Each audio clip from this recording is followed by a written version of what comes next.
Welcome back. But first to our stories in brief. We begin with the Presidential Election Petition Tribunal on August the 22nd that had struck out the petition filed by the Hope Democratic Party and its presidential candidate to challenge the victory of President Muhammadu Buhari at the February 23, 2019 poll. Well, now the Supreme Court has announced a new date, which will be communicated later to all parties involved in the petition for the hearing of the suit. Elsewhere, the Department of State Services has released Mr. Onumah, a journalist, activist who is also a columnist with an online news medium, after several hours of interrogation. Mr. Onumah was picked up at the Nnamdi Azikiwe International Abuja on his arrival from a trip abroad, where he had obtained a PhD in communication studies. Meanwhile, the DSS has denied arresting Mr. Onumah, insisting that he was only invited for questioning over an act capable of undermining public order and national security. Now, the Department of State Services is arraigning the convener of the Revolution Now movement, Mr.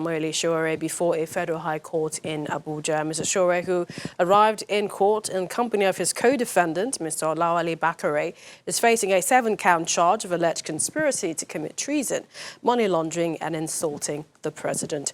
Justice Taiwo had ordered the release of Mr. Sowore since last week, more than 5 days after a detention order he issued against Mr. Sowore elapsed and the DSS withdrew its application for extension of time. Well, let's join our correspondent, Amaka Okafor, who has an update.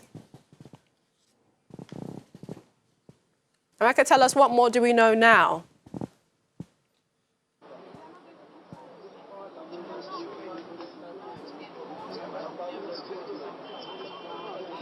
He's taken his plea, and his lawyer attempted, the lawyer to the two defendants attempted to make an oral application for bail, and he was asking the court to base its decision on the decision of Justice Taiwo, but Justice Ijoma Ojukwu said that there is no bail application as far as the case that was brought before her, is concerned. And so if Mr. Sowore and his co-defendants want bail, they are at liberty to formally apply for bail, and then they can take it from there. And then she then remanded him in the custody of the DSS. She allowed him go back to the custody of the DSS after initially deciding that they should go to Kuje, but after their lawyers pleaded on their behalf, she decided to send them back to the DSS, and also she acceded to the request of their lawyer that a short adjournment be given to enable them file their bail application, and so she adjourned to Thursday to enable them file an exchange with the prosecutor and then come back and argue the bail application on Thursday. And then after the court session, Mr. Sowore was stopped from talking to journalists, and a bit of rough handling went on between him and the operatives of the Department of State Services, who took him away through the back door of the court. All right, Amaka, I was just going to quickly ask you your thoughts, because we're hearing this is a new trial judge, Justice Ijoma Ojukwu, and then we heard before Justice Taiwo, who had initially ordered the release of Mr. Sowore last week that wasn't heeded to. Are we having a new judge in charge, or?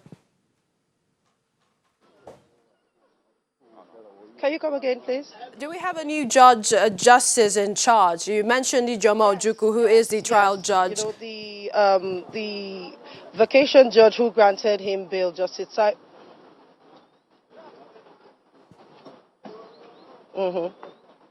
Yeah, you recall that the vacation judge, Justice Taiwo was sitting as the vacation judge, did give the DSS the 45 days order to remand him so they could conclude their investigation. And after he granted bail to him, when the 45 days elapsed, the federal government asked for a fresh judge to handle the case. And so the case is before Justice Ijoma Ojukwu, who has heard them this morning and whom they have taken their plea before.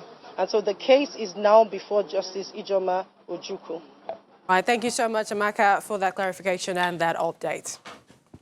Well, let's move on now. Socioeconomic Rights and Accountability Project, SERAP, they've sent an open letter to President Buhari urging him to use his good office and leadership position to urgently publish and fully implement the recommendations of the report on financial autonomy of state legislature and judiciary.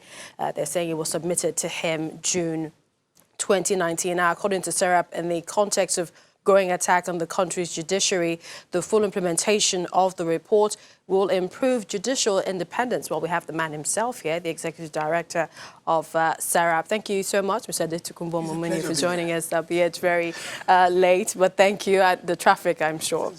All right. So tell us more about that report and why you think the President is the best person to implement the recommendations. Let me say straight away that the problem that we have in Nigeria is the problem of lack of institution. When the judicial institution is settled, independent, that it is good for everybody. That way, what we have will be a perfect system. You see, what we have to start changing from a regime of individuals to a regime of institution. You see, once institutions are settled and properly okay, then everything will fall into place. You see, when we set up panels and gives us a report, it's either we are serious about it or we forget about everything.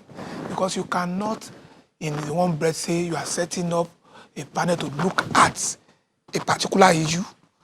And this panel was set up in March 2019. And the report has been submitted to the President since June.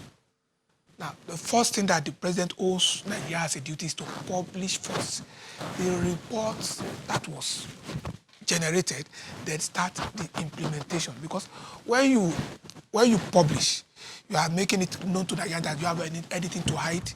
You want Nigeria to see that this work has been done. Then the next thing is you start implementing so that the system will be better for everybody. I must ask, judges and the judicial system, do you think they will remain politically neutral if they have this financial autonomy? Exactly, because you see, when in the days of Justice Kayode Shaw, days of Justice Aniagolu, in days of Justice Akinola Aguda, judges, because things were not as developed as this, but they have people that can look to power in the face and tell them the truth based on what is before them. You see, when a judicial officer takes an oath of office, says, I promise to do justice to all manners of persons without ill will, affection, and all those things. So when that is the oath that you have taken, and you see, when you take the oath as a judge, you have more or less assumed the responsibility of God Almighty among human beings. And when it is that way, you don't have to fear anybody.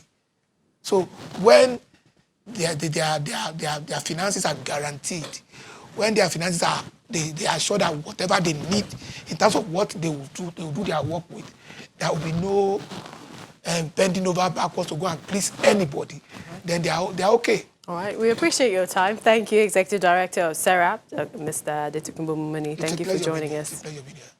Well, that's it on the program. Thank you for watching. Don't forget to join the discussion on our social media platforms at Channels TV, at CTV Politics, #LunchtimePolitics. I'm Millicent Nwonka. I'll see you soon.